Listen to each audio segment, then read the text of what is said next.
Global channel Jayanti Amirishetti tip and cooking ఛానల్కి స్వాగతం. ఈ టిప్ నచ్చితే లైక్ చేయండి, షేర్ చేయండి, సబ్స్క్రైబర్ చేయండి.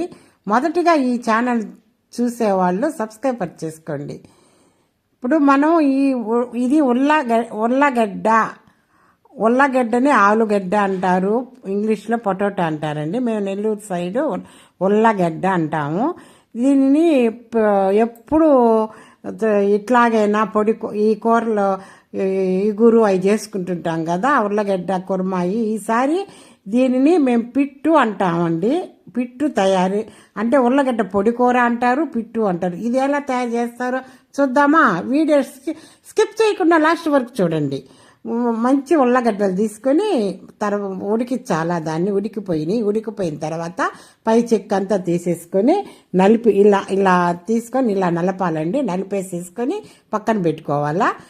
ఇదంతా అట్లా నలిపేసుకొని దీంట్లో కావలసినవి, ఉల్లగడ్డలో కావలసినవి కరివేపాకు, తురిమి పెట్టుకున్న అల్లము, ఒక తరిగి పెట్టుకున్న పచ్చిమిర్చి, తరిగిన ఉల్లిపాయలు, ఇలా అన్నీ మొత్తం స్మాష్ చేసేసుకోవాలా. అట్లాగా మెత్తగాను, అట్లాగా అంటే కచ్చా బిచ్చగా, అంటే ఇట్లా మెత్తగా కాకుండా ఇట్లా కాకుండా కనిపిస్తూ ఉండాలి సగం భాగం. తర్వాత పొయ్యి మీద కళాయి పెట్టుకొని కళాయిలో కాసింత ఆయిల్ వేయాలి. ఆయిల్ 2-3 స్పూన్లు ఆయిల్ వేసేసుకొని ఆయిల్ వేడెక్కాక కట్ చేసిన ఇది ఎండుమిర్చి, తర్వాత కచ్చాపిచ్చగా దంచిన ఉల్లిపాయలు వేస్తాం కదా. ఉల్లిపాయలు వేసినా వెల్లుల్లిపాయలు వేస్తే అదొక టేస్ట్గా ఉంటుందండి, బాగుంటుంది. తర్వాత వీటిల్లో తాలింపు గింజలు అన్నీ, జీలకర్ర, ఆవాలు, మినపప్పు, పచ్చెనపప్పు అవి కొద్దిగా వేయించాలా. వేయించిన తర్వాత ఏగిపోయిన తర్వాత కాసింత కరివేపాకు వేయాలి. దాంట్లోనూ కరివేపాకు వేసేసి తర్వాత కరివేపాకు వేసాక అవి బాగా ఏగిపోతాయి. కమ్మట వాసన వస్తుందండి కరివేపాకు వేయంగానే. ప్రతి ఒక్క కూరలో కరివేపాకు వేస్తారు. కరివేపాకు వేసాక తర్వాత తరిగి పెట్టుకున్నామే ఉల్లిపాయలు అవి వేయాలా. అవి వేసేసిన తర్వాత తరిగిన పచ్చిమిర్చి, ఇవి మొత్తం గోల్డెన్ బ్రౌన్ కాకుండా కొద్దిగా వేగాల. ఇవి బాగా మెత్తగా వేగాలి. బాగా వేగిన తర్వాత ఇది అల్లం తురుము పెట్టుకున్నాం కదా, తురుము పెట్టుకున్న అల్లం వేయాల. అల్లము తురుము పెట్టుకొని వేస్తేనే బాగుంటుందండి. దాంట్లో మామూలుగా అల్లం వెల్లుల్లి పేస్ట్ వేస్తారు చాలామంది. అల్లం వెల్లుల్లి పేస్ట్ కన్నా ఇట్లా తురుము పెట్టేసుకుంటే పంటికి తగులుతుంటే అదొక సూపర్ టేస్ట్లో ఉంటుంది, బాగుంటుంది అల్లము. ఈ పిడుతూ అంటారు దీన్ని, పిట్టు అంటారు, పిడుతూ అంటారు, ఉల్లగడ్డ పిడుతూ. దీంట్లో కల్లా తురుము పెట్టుకుంటేనే బాగుంటుంది అల్లము. తర్వాత ఇవన్నీ ఏగిపోయిన తర్వాత ఉప్పేసి ఉడికించాం కదా మనం ఉల్లగడ్డలు, ఉప్పేసి ఉడికించి చూసుకొని, ఉప్పు కొద్దిగా పట్టి ఉంటుంది చూసుకొని కొద్దిగా సగం స్పూన్ ఉప్పు, సగం స్పూన్ పసుపు వేసి కదపాలి. ఇదంతాను కదిపేసినాక ఇవన్నీ ఏగిపోయినాయి.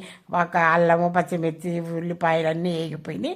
తర్వాత ఇది మెత్తగా కచ్చాపిచ్చిగా ఉల్లగడ్డలు చేసి పెట్టుకున్నాం కదా, ఆ ఉల్లగడ్డలు కూడా దాంట్లోకి వేస్తే మొత్తం ఏగిపోయింది. చూడండి సూపర్గా ఏగిపోయింది. మొత్తం కదిపేసి పసుపు అంతా పట్టిపోయింది. తర్వాత దీంట్లోకి కొబ్బరి కారం కాకుండా కొద్దిగా మనం కూరలు వేసుకుంటామే కారం, అది ఉల్లిపాయలు, వెల్లుల్లిపాయలు అంత ఉప్పేసి ఒక్క ముక్క అట్లాగా చక్కగా దంచి దాంట్లో వేసి, అంటే మనం కారం వేస్తాం కదా, కారానికి బదులు ఒక వెల్లుల్లిపాయ వేసి దంచి వేస్తే అదొక సూపర్ భలే వాసన వస్తుంటుందండి, సూపర్గా ఉంటుంది అది. తర్వాత తురిమిన కొత్తిమీర వేసేయాల. బాగా సూపర్ టేస్ట్ ఉండే ఉల్లగడ్డ పిడితో రెడీ, సూపర్గా రెడీ అయిపోయింది. ఇది అన్నంలోకి, సాంబార్లో సైడ్గా డిష్గా పెట్టుకొని సాంబార్లోకి, పూరి, చపాతీలు, దోశలోకి కూడా బాగుంటుందండి, చాలా బాగుంటుంది. ఇప్పుడు దోశ పోసుకుంటామా, దాంట్లోకి ఇది ఒక స్పూన్ పెట్టుకొని తింటే బాగుంటుంది. రసంలో కూడా బాగుంటుంది. చూడు రసం కూడా రెడీ అయిపోతున్నాయి. ఈ రసంలో వేసుకొని అన్నం వేసుకొని తింటే ఆ టేస్టే వేరండి. రసం కలుపుకొని దీంట్లో కొద్దిగా సైడ్ డిష్గా పెట్టుకొని వేసుకొని తింటే అంత సూపర్గా ఉంటుంది. పిల్లలకి పెద్దలకి ఎంతో హెల్తీగా ఉండే ఉల్లగడ్డ పిట్టు రెడీ చూసాం కదా. లైక్